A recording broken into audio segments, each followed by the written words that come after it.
Today's project is a textured panel using a twin needle and a quilter's alignment bar. I've already done one line of twin needle on the fabric here, and I put the tension at 5 because I want a little bit of a tunneling for texturing. And this is a quilter's alignment bar. It goes into the little hole in the back of your presser foot attachment here.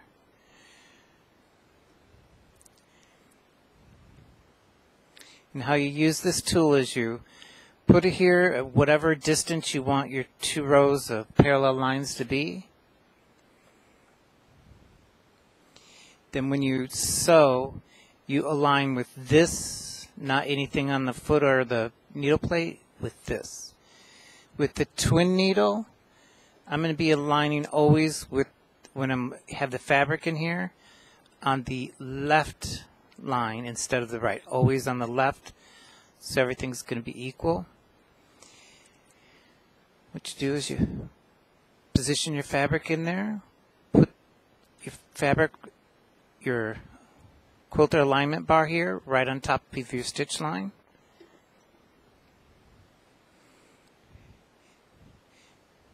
And you follow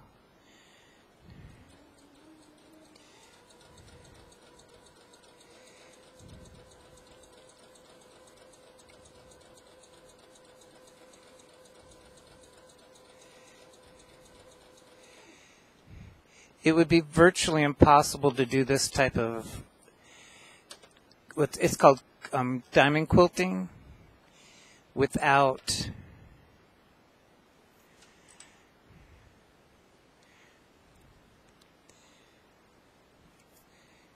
the quilter's bar.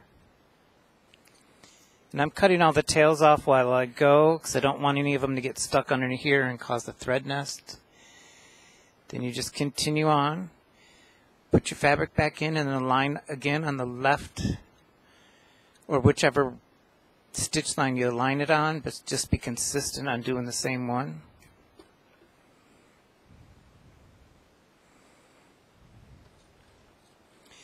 And you do your texture panels before you cut your pattern out.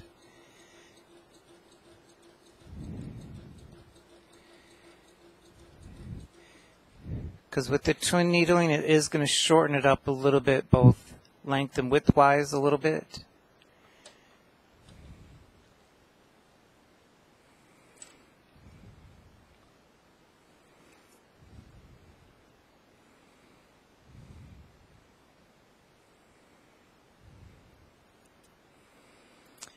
Now see, I went that way.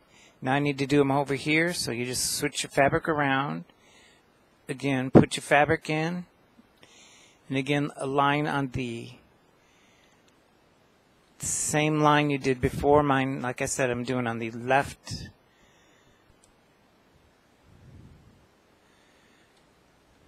stitch line of the left thread of the twin needle. That way all of these are equally spaced apart.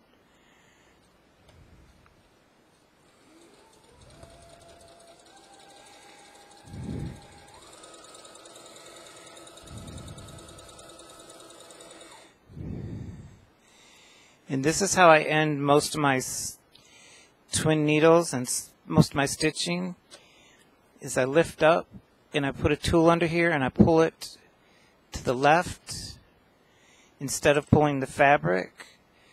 That way I don't distort the last couple of stitches on my fabric. This project, it really wouldn't matter because you're doing the panel before the pattern and you're going to cut it out anyhow. But it's just a good practice that I do. And I just like to be consistent in my processes. Put it back in there, align the quilter bar on the stitch line.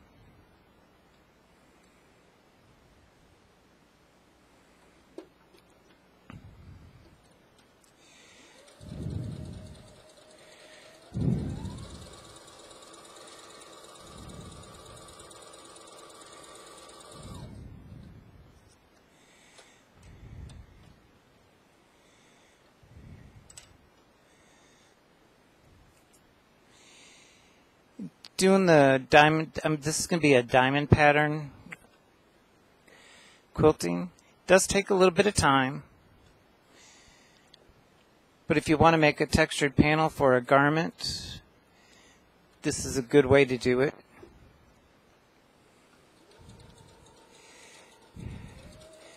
And with the twin needle, it gives the raised up tunneling a little bit more texture to it.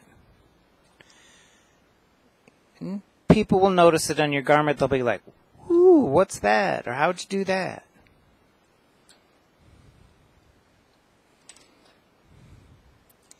And of course, I say I reside in the land of sorcerers, wizards, and spellcasters, so it's fairly easy for me to do stuff. But of course, in the real world, it takes a lot of practice, patience to get your technique and processes down and methods.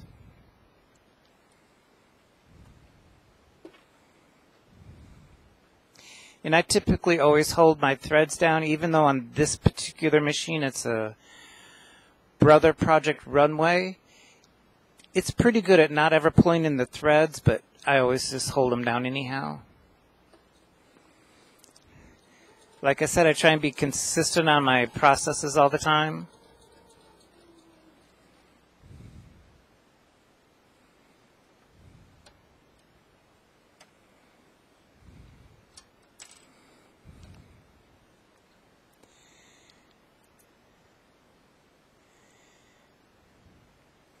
That was doing them all this one way. Now when you do a diamond pattern, you can do these at 45 and make actual perfect diamonds, or you could just skew it at an angle and you get the elongated diamonds. This tends to always look a little bit better. Then you put it in your fabric, usually on the long way, like down a leg, up and down in the body. Then you can angle it whatever you want. I usually just eyeball the first one.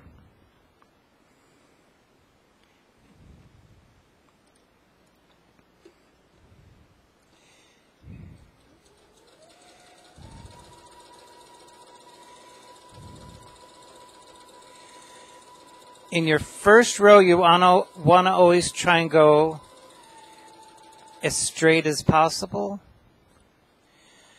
because all of your other rows are going to be based off of this first row.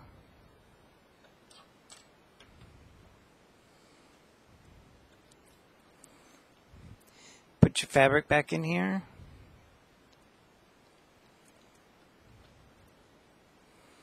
Like I said, I'm lining on the left stitch line of the double needle or the twin needle.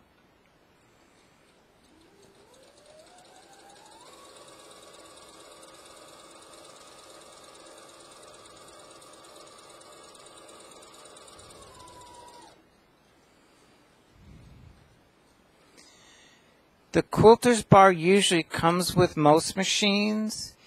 If it doesn't, if you ever buy a walking foot, it usually comes with the walking foot. If not, you can go on eBay or Amazon and buy it separate. Or you can go to your local retailer. Sometimes they have them in the notions with all the extra needles. Sometimes they don't.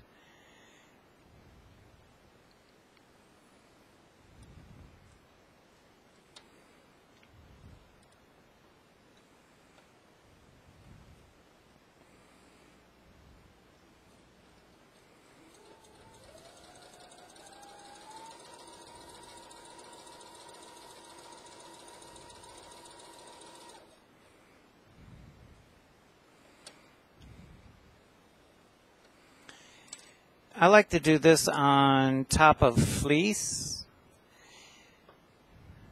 And you got to be careful when you use the twin needle on fleece. If you can get a size 16 twin needle for fleece, but a 14 will work, 12 won't. But it looks really good on fleece because it gives a good texture to it.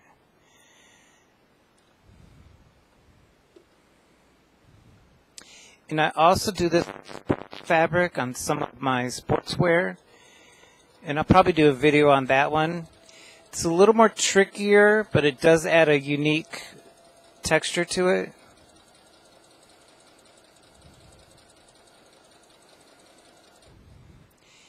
And what I like to do is, with my makes, is kind of make them somewhat unique, that you don't really see this particular garment or this particular technique or feature on.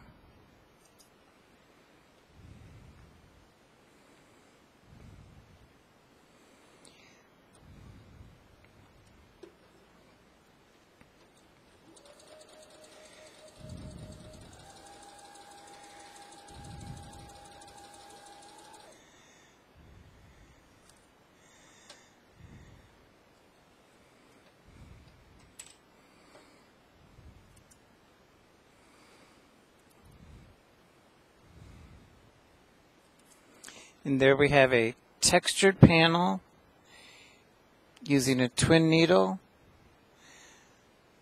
So you not only have the quilting diamonds, but you also have a little bit of a texture with the twin needle. And sometimes if you use matching thread, it looks better than contrasting thread. And like I said, it will shorten the fabric a little both ways. So you have to do this before you cut your pattern piece.